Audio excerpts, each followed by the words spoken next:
Hi everyone, welcome back to Ageless Vibrancy. Did you know that the changes in the brain that lead to Alzheimer's can begin 20 to 30 years before the symptoms appear? And one of the biggest challenges is that during this preclinical stage, people typically don't notice much change. So is there anything we can do to protect our brains and potentially prevent or delay the onset of Alzheimer's? The good news is that there are several evidence-based strategies that we can adopt. But to know what we can do, we need to understand how Alzheimer's disease develops.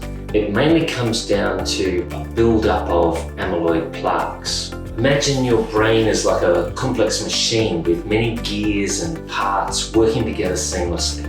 Now picture what happens if someone starts sticking tiny pieces of gum into this machine.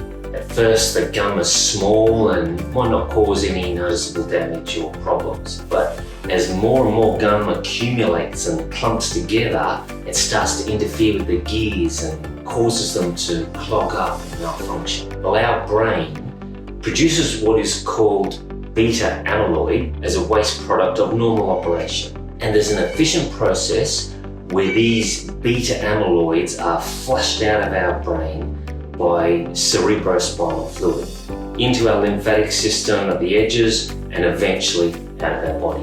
In a healthy brain, the beta amyloid fragments are broken down and eliminated. However, when these fragments are not cleared away effectively, they start to accumulate and stick together. And it's the beta amyloids that form the harmful amyloid plaques that we talked about. So the buildup of amyloid plaques is like the buildup of the gum in the machine that clogs everything up. So beta amyloids are normal and amyloid plaques are the problem. And things go wrong when either one, we overproduce beta amyloids, or two, they're not flushed out properly. There's also another aspect of Alzheimer's development called tau protein pathology, which creates neurofibrillary tangles in our brain. But we won't go into detail about it now because it has a similar root cause. Now, if you want to live a long time, you obviously would be wanting to keep your mind as clear as possible so that you can enjoy that longer life. So what can you do to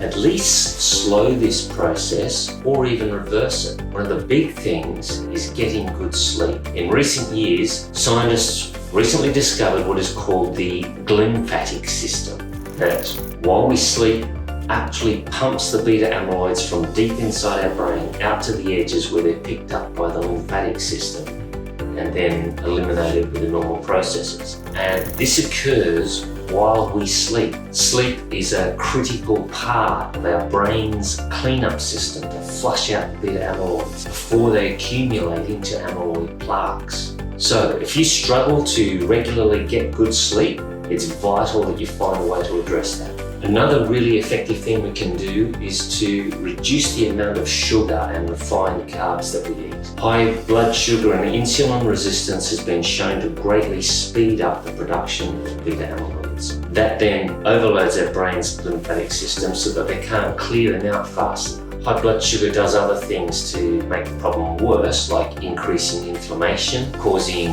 blood vessel damage, and also this tau protein pathology that we talked about.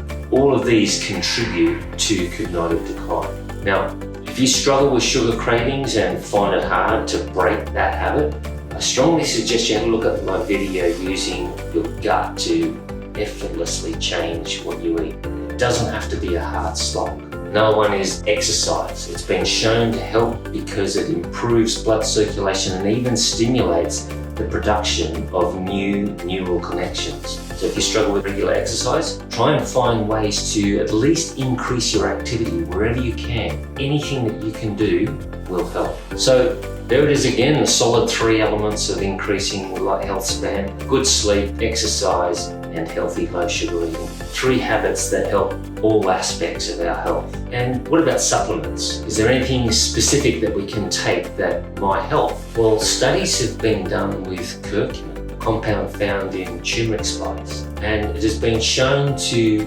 inhibit the aggregation of beta amyloids into plaques. And what's particularly noteworthy, it even breaks up pre-formed amyloid plaques. That's only been clearly seen in laboratory settings, and even though there's been some enormous improvement shown in studies with mice, there aren't a lot of human studies on this. And of those, the results haven't been as dramatic as what we've seen in mice.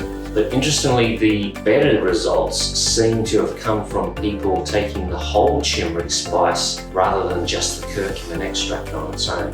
Turmeric has hundreds of other unexplored compounds besides curcumin, so perhaps there are other ingredients that work as well. Nevertheless, turmeric has many other health benefits, such as reducing inflammation, helping digestion, heart health, and so on. So even with mixed results on breaking down amyloid plaques, many people feel that it's worthwhile adding it to their health regime simply because it's such a healthy thing to take anyway. Another very good supplement for cognitive health is omega-3 fatty acids. The brain is composed of 60% fat, so it particularly needs omega-3 for optimal function.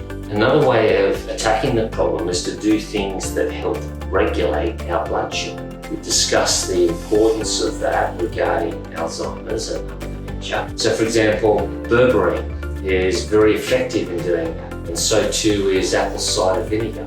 So to sum up, there are things that we can do to slow down the progress of Alzheimer's and other cognitive diseases. And there's hope that we can even undo them to some degree. Good sleep, exercise, a healthy diet low in sugar and processed foods can be supported with natural supplements like omega-3, berberine, apple cider vinegar, and turmeric. There's a lot of progress that's being made currently in understanding what causes cognitive decline. We don't need to resign ourselves to it as being an inevitable part of aging. With good reason, we can work towards a future where we live longer, healthier, and more vibrant lives, free from the debilitating effects of Alzheimer's and dementia. Thanks for watching. Don't forget to subscribe and like and share for more tips on living a vibrant and healthy life. See you next time.